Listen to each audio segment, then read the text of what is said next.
ধান মন্ডিতে গিয়ে কৃষক গভর্নমেন্টকে ধান বিক্রি করতে পারছে না। কেন পারছে না? আগে রেজিস্ট্রেশন করতে হবে, তারপরে ডেট বুক করতে হবে। তো কেমনি কি করা যায়, তা কি কি করলে পরে আপনি গভর্নমেন্টকে ধান বিক্রি করতে পারবেন? আমার এই ভিডিওটা সম্পূর্ণভাবে দেখুন, ফুল ভিডিও দেখুন, তারপরে আপনি ধান মন্ডিতে গিয়ে ধান বিক্রি করে আসুন। ধান বিক্রি করতে গিয়ে অনেক ভুল করে কৃষক ভাইরা টাকা পায় না। আজ আমি দেখাবো কিভাবে ফার্মার পোর্টাল থেকে রেজিস্ট্রেশন, স্লোডিং, booking and bank status check করা যায়। আসসালামু আলাইকুম বন্ধুরা, তো আমি জাকির। আজকে ভিডিওতে আমি দেখাবো ফার্মার সার্ভিস পোর্টাল থেকে সব ইম্পর্টেন্ট ওপিনিয়ন, যেটা আপনার নিজের ধান গভর্নমেন্টকে বিক্রি করতে পারবেন আর কোনো প্রবলেম ছাড়াই। তো চলো আজকে প্রথম স্টেপ বাই স্টেপ আমি বলে দিই।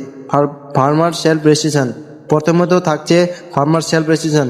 যারা নতুন তারা এখানে ক্লিক করে নিজের নাম, আধার কার্ড, ব্যাংক ডিটেলস দিয়ে রেজিস্ট্রেশন করবেন।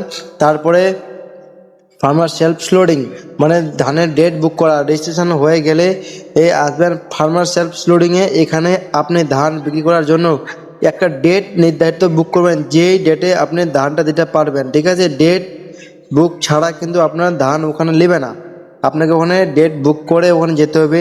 তারপর 3 নম্বর হচ্ছে ক্যান্সেল স্লোডিং।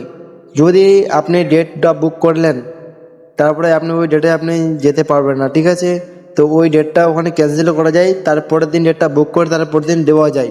তারপরে হচ্ছে ব্যাংকের স্ট্যাটাস। সবচেয়ে ইম্পর্টেন্ট হচ্ছে ফার্মার ব্যাংক স্ট্যাটাস, যেখানে চেক করা যায় টাকা আসলো কি আসেনি এখনো। তো আপনার টাকা যদি না আসে তাহলে ওখানে বলতে পারবেন ধান মন্ডি থেকে, যার কাছে আপনি ধান বিক্রি করছেন, যে অফিসার আছে। তারপরে হচ্ছে কেওয়াইসি ল্যান্ড ভেরিফিকেশন। যদি কোনো প্রবলেম দেখিয়ে তাহলে ফার্মার কেওয়াইসি কমপ্লিট করতে হবে, ল্যান্ড ভেরিফিকেশন অ্যাপ্লাই করতে হবে। ঠিক আছে, ছিল ধান পারচেস পোর্টাল এর গাইড। যদি কোনো ওপিনিয়ন বুঝতে প্রবলেম হয় কমেন্টে জানাবেন। ধন্যবাদ। ধান বিক্রি করতে চাইলে এটা দেখুন, অথবা রেজিস্ট্রেশন না করলে টাকা পাবেন না, অথবা স্লট বুকিং কেমনি করতে হয় আর ফার্মার রেজিস্ট্রেশন কেমনি করতে হয় ফুল ভিডিও চাইলে পরে কমেন্টে জানাবেন, বিস্তারিত পাবে।